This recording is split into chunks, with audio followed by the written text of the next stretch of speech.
Hello and welcome to the Back Nine Report.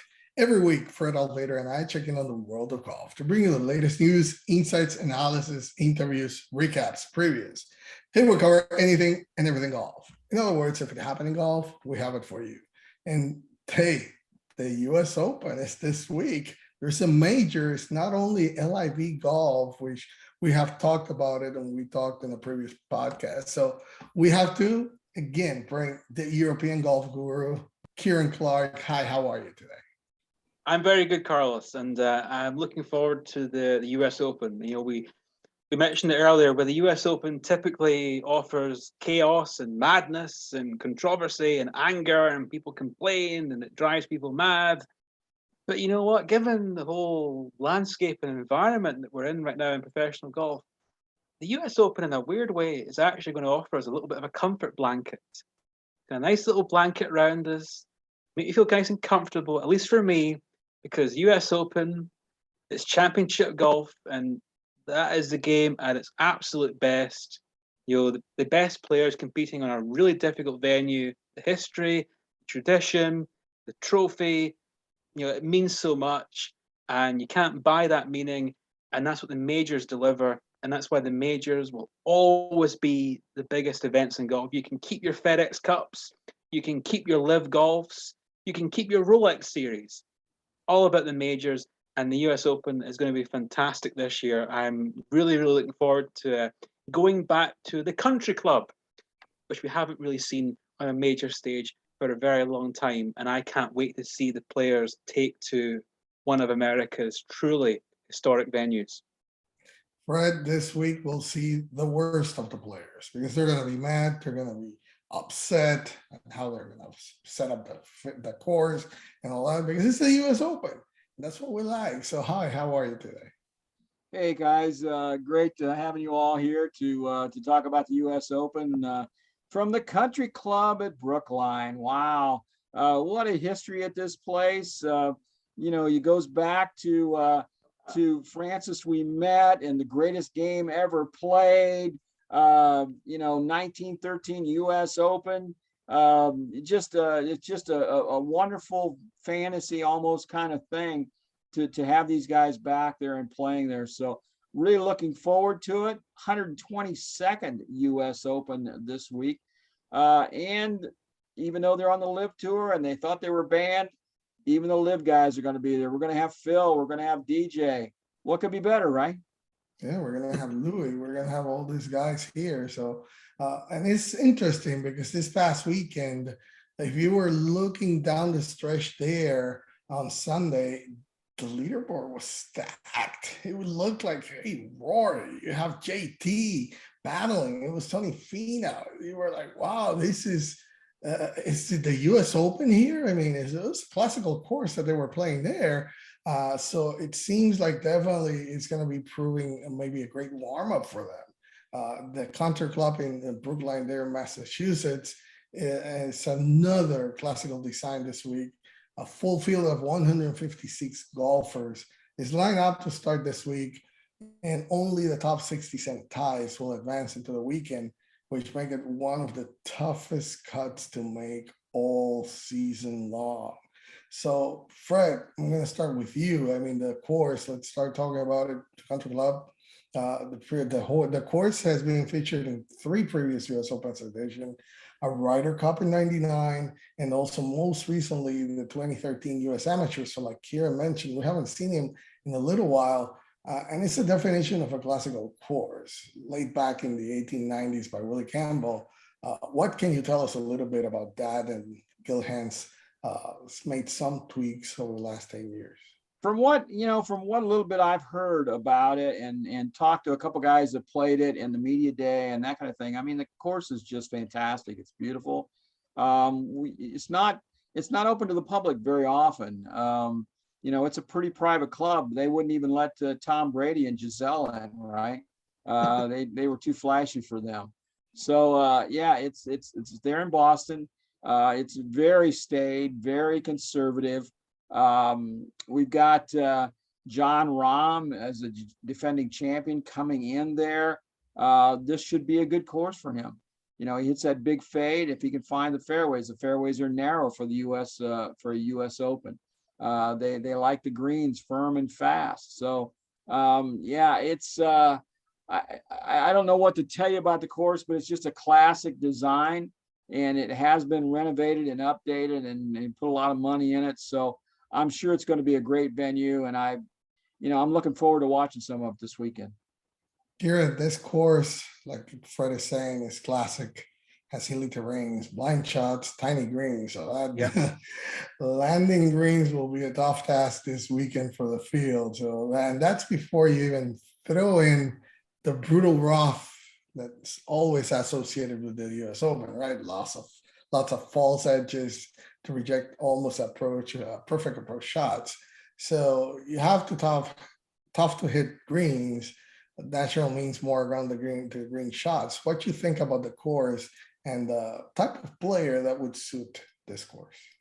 Well, I think it's certainly a precision golf course, from what I understand, and what you mentioned there about, again, touched on the blind shots, which is obviously very much, it showcases how old this golf course is. That, of course, was a great feature of golf courses in centuries past, is blind shots. Maybe not always the most popular thing nowadays, but they were a great feature, and they certainly are a feature here at the Country Club.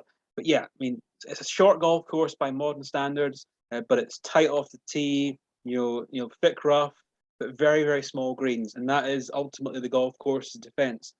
And I liken it in some respects to when the U.S. Open went back to Merion in 2013. Of course, we just saw Merion this past weekend at the Curtis Cup, but Merion hadn't been on the U.S. Open schedule for decades at that point, and we hadn't really seen it in the modern game really at that level.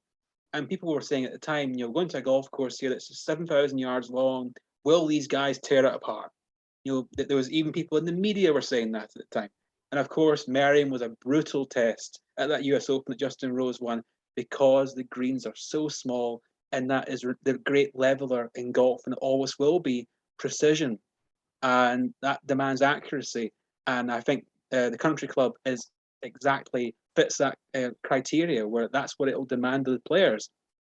So it's a classic golf course, a quintessential US Open test and examination. That's what they like, and it's what we kind of expect from a US Open. It's what makes the US Open what it is.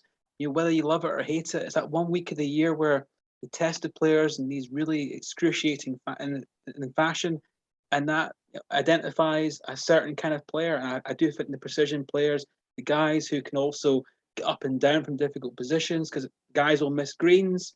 The guys that can, good short games, good putters, they will do well here as well. But the key thing is keep your ball in play. And again, greens in regulation will be massive. It's often, GIR is kind of an overrated stat because you can be 50 feet away from the hole. But in this course here, if you have high green regulation stats, you'll have chance of birdies and certainly making pars and scoring very well. So yeah, a wonderful golf course, and one that I'm looking forward to seeing, because as I mentioned earlier, Carlos, again, it's been a while, 34 years since the US Open came here back in '88 when Curtis Strange beat Mick Faldo in a playoff.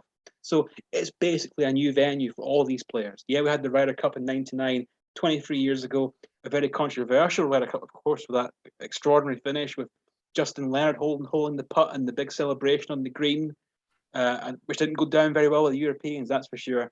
But that was the last time we really saw Brookline at that level. Matt Fitzpatrick won the US Amateur here in 2013. Maybe he's going to be one of the favourites this week for that reason, where he's shown he can come here and play this golf course very well, and of course has been in fantastic form. And Fred mentioned the historic 1913 US Open, which is legendary. Francis Ouimet, winning that as an amateur against Harry Vardon and Ted Ray, two of the great British golfers of all time, really with 10-year-old Eddie Lowry on the bag. Eddie Lowry, of course, went on to become a millionaire businessman who backed golfers in the 50s like Tony Lima and Ken Venturi. Francis Ouimet became the first ever non-Briton to become captain of the Royal and Ancient Golf Club at St Andrews.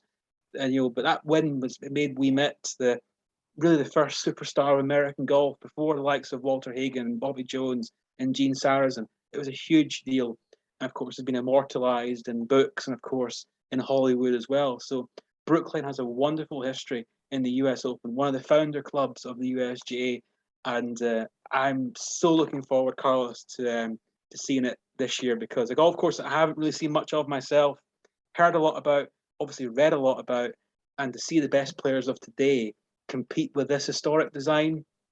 I think the old lady, the old country club, I think she'll show some teeth this week and show that the historic designs, much like Merion did 9 years ago, still have some teeth. And I expect to see a proper US Open this week. Definitely. I mean, it seemed like an all-around course. You have to really have an all-around game, because if there's a weakness, this course is going to find a way to expose it. And I liked Paul Azinger's quote, and it may be the reason why we don't see Tiger Woods here. Paul Azinger was saying that it's not an easy course to learn, but it's hilly. It's hilly, really hilly. That's what he said. So there's some quirky dog legs. Maybe there won't be a lot of drivers off the tee. It's a great second shot course. And Nota Begay was saying that one of his most intriguing things is the amount of blind shots they're going to get because of those dog legs. So definitely it's going to be not only a true test about skills, but also about stamina, because there's going to be a lot of hills to go up and down in this course. Fred, we have to talk about the storylines that you're looking for on this US Open. Of course, I think the right one off the top is that we're going to have the LIV suspended players here. That's one that we already saw taking part in the press conferences today. Phil Mickelson arrived there like 15 minutes before. He stayed in his car, didn't get out of it until it was like 5 minutes to go for the press conference.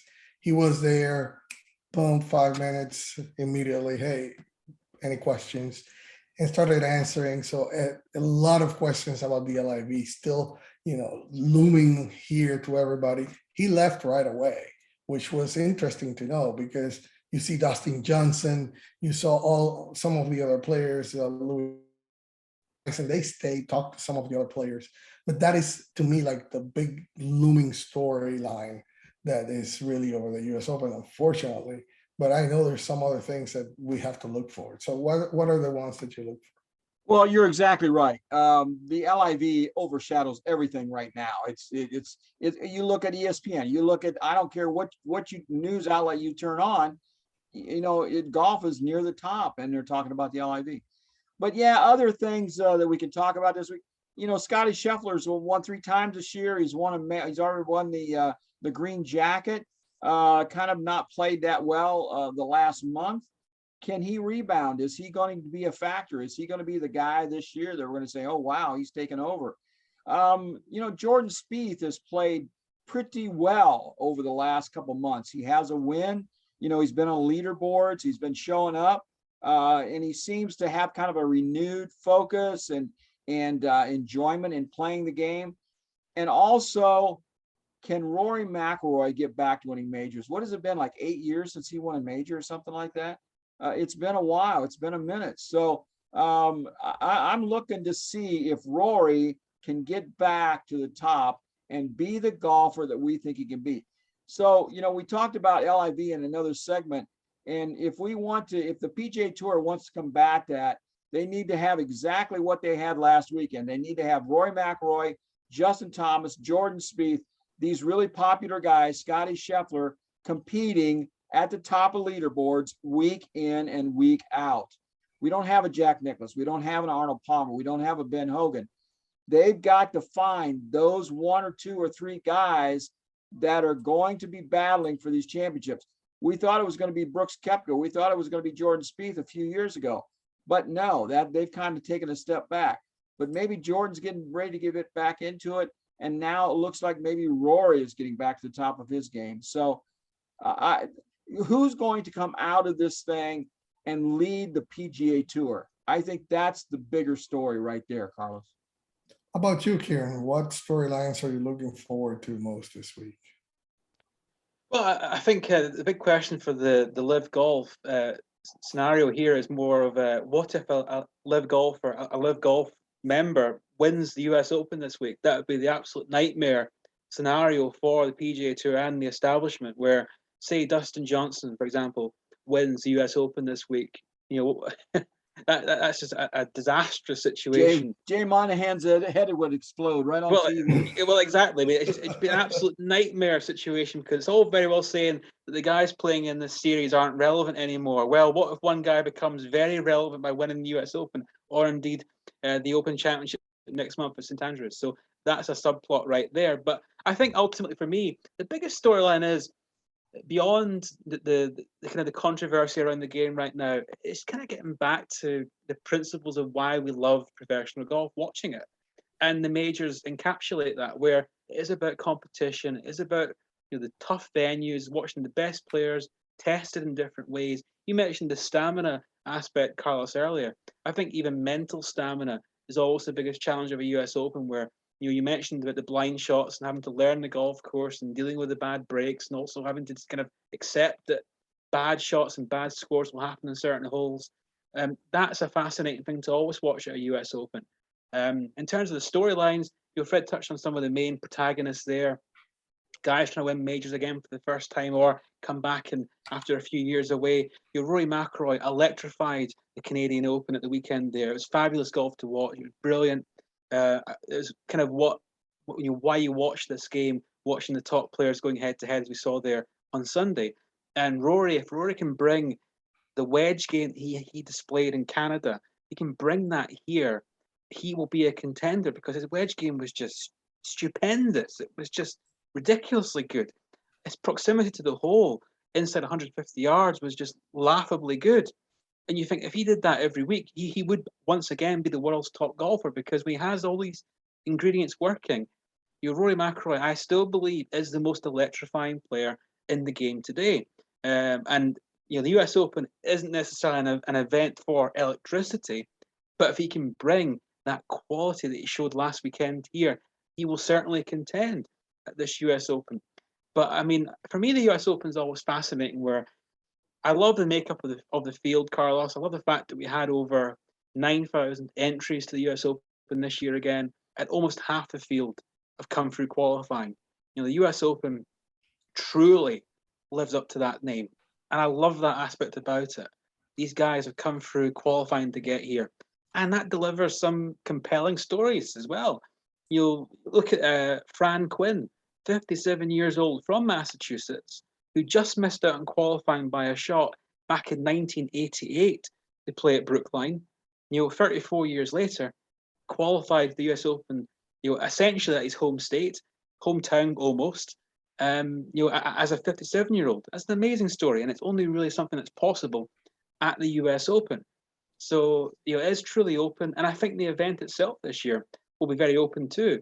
Talk about we'll get towards our picks and our contenders coming up very shortly, but I mentioned Rory McIlroy. There's a lot of players in kind of that second tier out with the world's top 10 who I think could be really good contenders here as well. So I think the golf course is always a story at a US Open. The setup, we haven't yet seen too many of usually get to US Open and social media is full of the videos of guys dropping balls into the rough. Haven't seen too much of that yet. We'll get there eventually, I'm sure, by the time Thursday comes round. But, the US Open, it is one of golf's great events. And I think this year's one will be right up there and I think it will be kind of the antidote to all this negative chat from the past few weeks where it's getting back to basics, getting back to what golf at this level should be about. And I think the country club will give us, it's not going to give us probably, a 1913 story. That will never be beaten. But I think it will give us a pretty good one.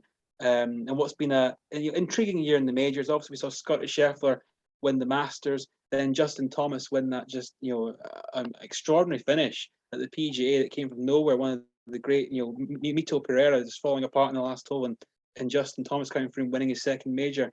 We've had some drama, and the US Open rarely disappoints. Last year's one was really compelling, that John Ram won, and if we can get something like that again this year, then it should be a classic. So I'm hoping for a classic US Open, and I think this venue could deliver that.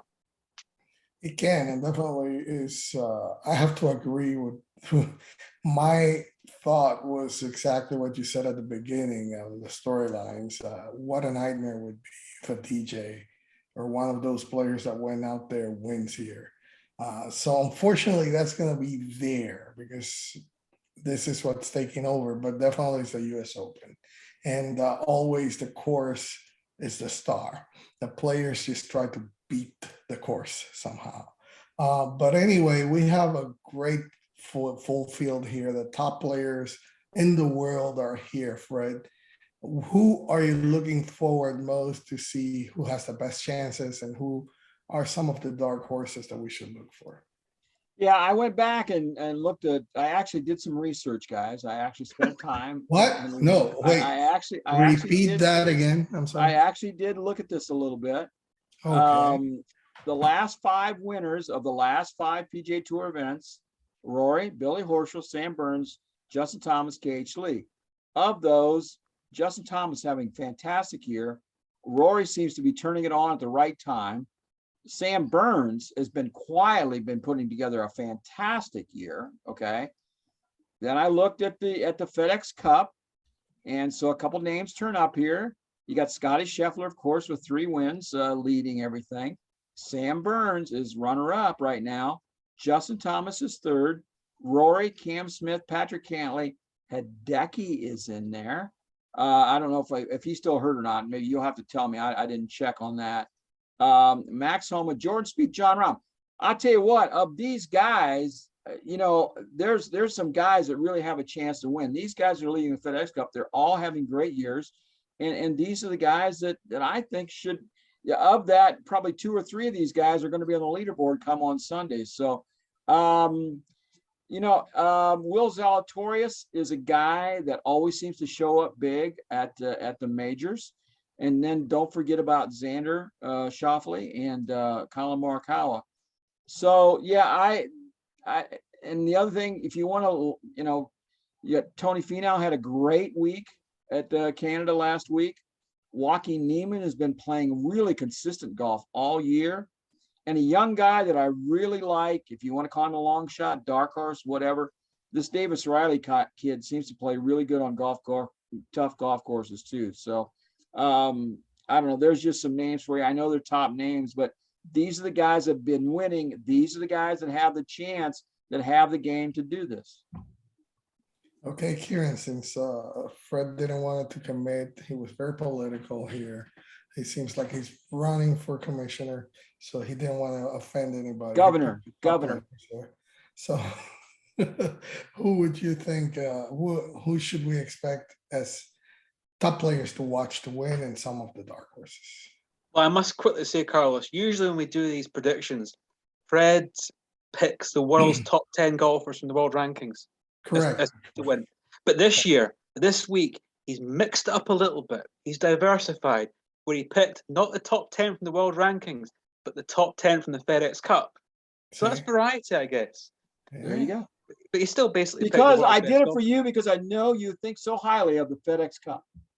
Well, thank you very much. Well, he knew you would not pick them from the FedEx Cup, so that's why. I certainly haven't done that. I couldn't even tell you his top 10 in the FedEx Cup, but now I know. And for more of my thoughts on the FedEx Cup, folks, go and check our LIV golf video elsewhere on the channel. But yeah, my picks are slightly more imaginative than Fred's, which typically is the case, I think. Not to be too egotistical about that. I'm not a good picker, guys, as you all know. I know, but you got to try and be a bit more imaginative, surely. So I'm going to try and be a bit more creative here with my picks. Now I've got 5 players, a variety of backgrounds and probably betting odds as well if you're into that sort of thing. So I'm going to pick a guy I mentioned at the start of the show, Matthew Fitzpatrick, who won the US Amateur here at the Country Club 9 years ago, has been very consistent all year, a lot of top 10 finishes. He contended at the PGA Championship, of course, was right there in the mix on the final day at Southern Hills. And choked big time. And he was among several players who didn't finish very well at PGA Championship, certainly. But but that said, he's still playing very well. Hasn't won yet in the US as a professional, which is obviously a bit of a caveat there with him. But clearly he has a very good game for this golf course. Good iron player, he's precise, good driver of the ball in terms of the accuracy of what he plays with, but also a very good short game. And people used to always say, how could Phil Mickelson finished runner-up 6 times in the US Open when he misses so many fairways and greens. Well, the point is, because everyone does at US Open, everyone misses fairways, everyone misses greens. How do you recover from that? Well, the guys with the great short games do that. That's why Phil has a great record at the US Open, and that's why I think Matt Fitzpatrick will do well here too. A great short game, fantastic putter, and maybe a wins a bit of a stretch, but you know what? I think he'll be in thereabouts. Likewise, Shane Lowry, who I've been backing him every single major this year. You need to get off that horse. That horse is dead. Well, he'll be going to the LIV before you know it. Well, to be fair, he is playing this week with Phil Mickelson and Louis Oosthuizen on Thursday and Friday, so he's playing with 2 of the LIV guys. So Yeah, they're gonna talk in his ear. They'll be, come on, Shane, join us and get the money. But you know what? I still think Shane Lowry is a fantastic golfer and has a wonderful all-around game. Has been playing really consistently all year on the PGA Tour. And again, great short game, good putter, accurate enough, plays tough golf course as well. He could do well here. Likewise, Corey Connors, we mentioned Canada, a great Canadian player, fantastic player, plays tough golf courses very well.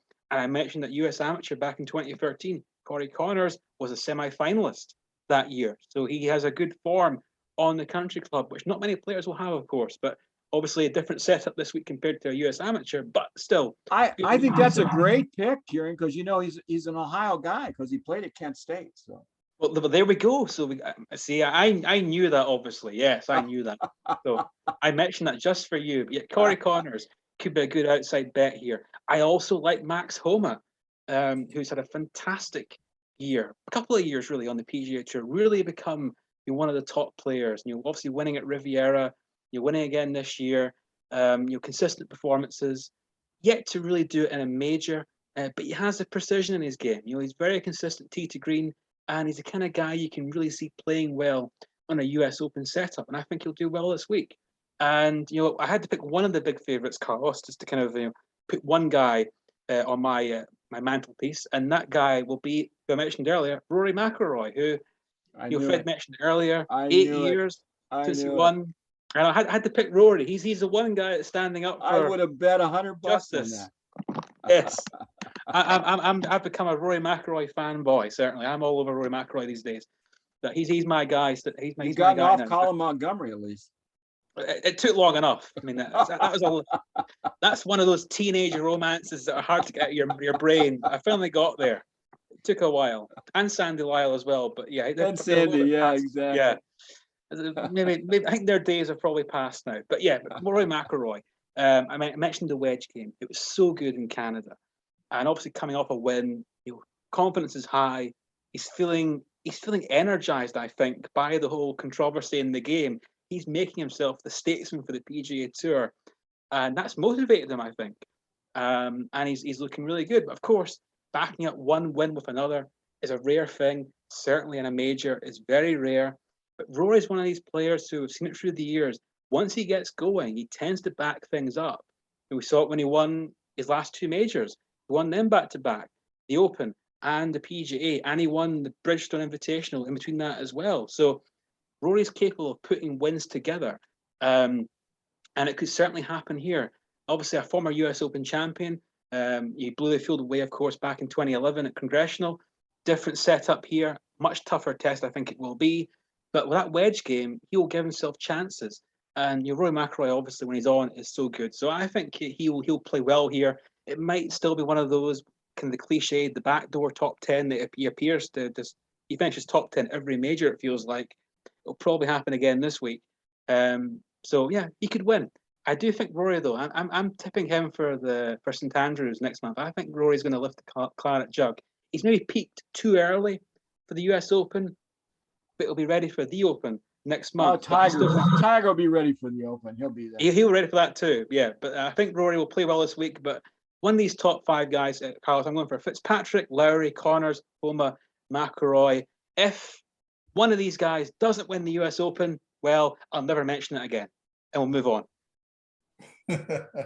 Okay, I gotta agree with you. You mentioned there a player that I have been picking all the time, and maybe Fred will tell me also, you should get off of him, but he keeps knocking on the door. My dark horses I gotta go with Corey Connors. I just definitely he's a player that has a knack to be there close in the majors. And I just think it's just a matter of time. To me, he should be able to play well in this event here, and I expect a lot of him this week. I'm gonna say also Joaquin Neiman. I mean, I know he hasn't done well yet on the majors. He has played 12 of them, but I feel he's trending, and I saw him seeing his great friend Nito Pereira, and he was waiting, expecting him to win right now in the PGA, and unfortunately it didn't happen. But I think that it's motivating him, and both are childhood friends. And Joaquin hit the PGA Tour before, so definitely I expect him. He had a win already this season of the Genesis Invitational. 2 weeks ago, he played at the Memorial, finished strong third there. So I think he's trending well on the way to the U.S. Open. Another player that I have been always on since he was on what is now the Contrary Tour is Torres. I mean, just look at his recent success in majors tournaments. Masters, 6th and 2nd in the PGA, 2nd and 8th on the PGA Championship, Miscut and 6th in the U.S. Open. So, Salatoris has the mentality, he has the game to play well. Or his last 7 tournaments, he definitely doesn't have the trend, but I think the majors bring out what is the best on him, definitely. Another player I'm going to mention is Victor Hovland. I think he's due to a good play in a major, and the U.S. Open, to me, suits him and what he should be doing to win. My top 3 players will be, I'm gonna go into the Brooks Koepka wagon once again. He's just Wow. married, he seems like he's ready for another championship, and you can't crush it. You don't have a better statistical performer in the majors, in recent major championships than him. 4 wins and 9 out of the top 15s in his last 18 majors played. The only question mark is we don't know really. We can't get a true answer on how his knees feeling, because definitely we don't know. That's what the question would be.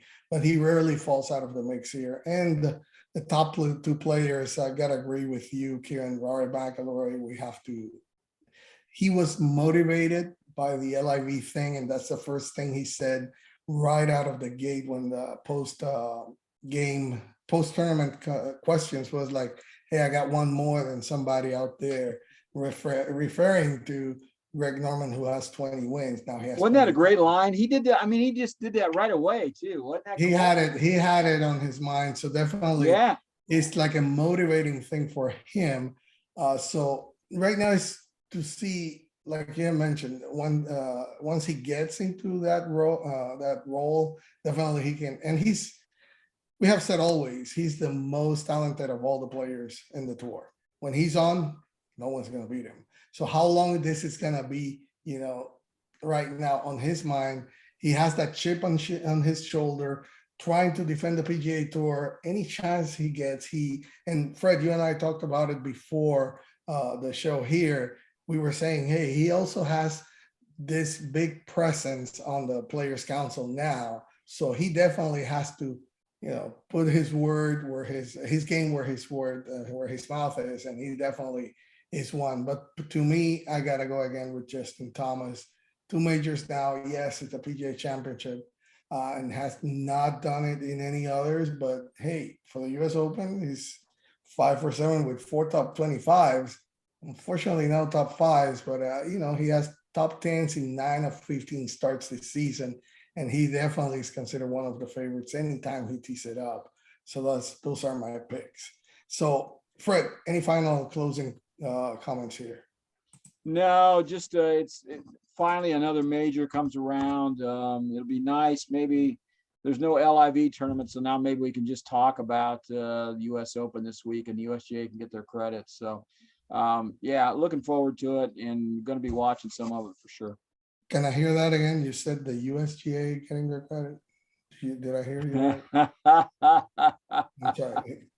You know, Say it again. I'm trying to be, it's the newer, kinder, gentler approach. Michael Wan is there. I gotta give Michael the benefit of the doubt, because we love him. So Kieran, we heard two unexpected, unheard of things from Fred today.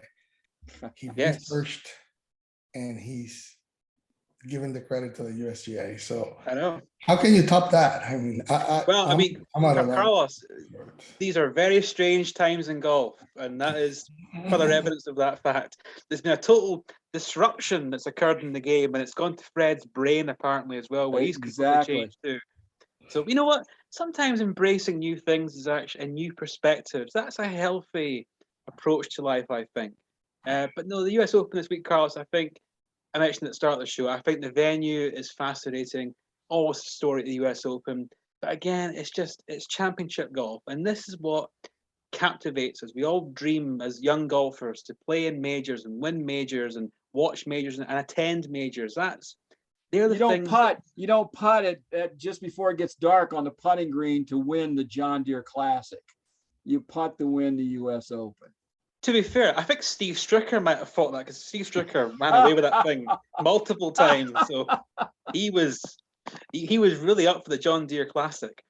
But yeah, so yeah, majors, that's where it's at. And the US Open at Brookline, that's pretty quintessential. That's pretty classic. And hopefully we get a championship befitting, that standing in that event. And Fred mentioned earlier, yes, there's a bigger story in the game right now with the Live Golf and the PGA Tour, but this is separate from that. This is its own entity. Yes, there'll be stories throughout the week about the whole thing, and there is that shadow hanging over the game. But I think when we get to Thursday and it tees off and begins, we're in the US Open, and that's where it counts. It's the history, the prestige, the trophy, America's national title, and that is, ultimately one of the biggest accolades you can get in golf. And hopefully we have a story befitting that. I say we had the greatest game I've ever played back in 1913 here. That was the ultimate tale, the fairy tale, maybe the biggest fairy tale in the history of professional golf in terms of tour golf, major golf, that is. And we won't get that this week necessarily, but I hope we get a compelling tale on Sunday, because I think golf, we need that. We have a positive tale to kind of go into the rest of the summer.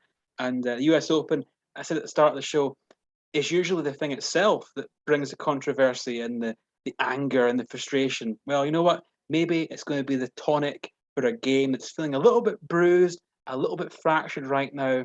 Maybe for once, the US Open and indeed the USGA, they can actually be the healer. And who would have ever believed that? Fred, never. But anyway, thank you He for does now, joining. though. We never know. Thank you for joining us. It's always our pleasure to bring you the latest in the golf world news and information. Remember to subscribe to our channel. We have the link right there in the description. Thank you for joining us. Enjoy the US Open and see you next week.